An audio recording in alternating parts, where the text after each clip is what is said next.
अब चलते हैं क्वेश्चन नंबर 10 की तरफ, जिसमें हम लोगों ने स्टेट करना है law of conservation of linear momentum को। State the law of conservation of linear momentum pointing out the importance of the isolated system. हम लोगों ने आइसोलेटेड सिस्टम की इंपॉर्टेंस को भी पॉइंट आउट करना है और एक्सप्लेन करना है कि अंडर सर्टेन कंडीशंस जो लॉ है वो यूजफुल है, इवन दो जो सिस्टम है हमारे पास कंप्लीटली आइसोलेटेड ना हो। चलते हैं अपने आंसर की तरफ। Law of conservation of linear momentum क्या है? It states that the total linear momentum of an isolated system always remains the same when no external force acts upon it। कि हमारे पास जो टोटल लीनियर मोमेंटम होता है किसी भी system का, आइसोलेटेड अगर वो हो तो वो क्या रहेगा? लीनियर मोमेंटम हमेशा सेम, यानी कि एक ही जैसा रहेगा linear momentum through out the system.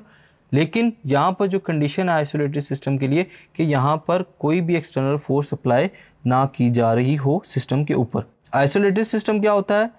एक ऐसा सिस्टम जो बिल्कुल बगैर किसी एक्सटर्नल फोर्स के काम कर रहा हो हमारे पास, वो क्या कहलाता है? Isolated system. इंपॉर्टेंस इसकी डिफाइन करते हैं कि अगर हमारे पास एक सिस्टम आइसोलेटेड हो, यानी कि कोई एक्सटर्नल फोर्स के ऊपर एक्ट ना कर रही हो, तो जो सिस्टम है स्टूडेंट्स वो ऐसी स्टेट में रहता है कि या तो वो अपनी रेस्ट कंडीशन को ही कंटिन्यू रखता है या फिर वो अपनी यूनिफॉर्म मोशन को ही कंटिन्यू रखता है। आइसोलेटेड सिस्टम्स के अंदर क्या होता है? नो डिसिपेशन ऑफ एनर्जी, यानी कि कोई एनर्जी जो है स्टूडेंट्स डेसिपेट नहीं होती, ना ज़ाया होती है, ना उसके अंदर इंटरनली कोई एनर्जी शिफ्ट हो सकती है। ऑल्दो ये बहुत ही मुश्किल है कि एक कम्प्लीटली आइसोलेटेड सिस्टम को बनाना इस इन्वायरमेंट के अंदर रहते हुए, जहाँ पर एक्सटर्नल फोर्सेस जो हैं वो बहुत ही ज़्यादा मौजूद हैं। लेकिन अगर हम लोग प्रैक्टिकल सिस्टम की बात करें तो ये बहुत ही यूज़फुल है प्रैक्टिकल्स एक्सपेरिमेंट के लिए।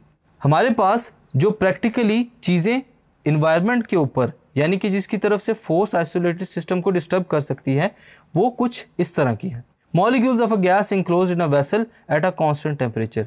अगर हम लोग कांस्टेंट टेम्परेचर को कंटिन्यू रखते हुए मॉलिक्यूल्स को किसी वेसल के अंदर बंद कर दें स्टूडेंट्स, तो ये हमारे पास आइसोलेटेड सिस्टम की एक कैटेगरी है। नेक्स्ट है हमारे पास gun and bullet where friction is ignored. अगर वहाँ पर हम लोग फ्रिक्शन को इग्नोर कर दें जो कि एक एक्सटर्नल फोर्स है, तो गन और बुलेट जो है स्टूडेंट्स वो एक आइसोलेटेड सिस्टम की तरह परफॉर्म कर सकते हैं। Rocket and its fuel where frictional and gravitational forces are ignored. अब यहाँ पर आइसोलेटेड सिस्टम कैसे बनेगा? रॉकेट एंड फ्यूल्स की फॉर्म में, कि जब हम लोग ग्रेविटेशनल फोर्स को और फ्रिक्शनल फोर्स को इग्नोर कर दें। तो स्टूडेंट्स इस क्वेश्चन में हम लोगों ने law of conservation of momentum को स्टेट किया और हमने डिस्कस किया कि आइसोलेटेड सिस्टम की इंपॉर्टेंस क्या है। Thank you.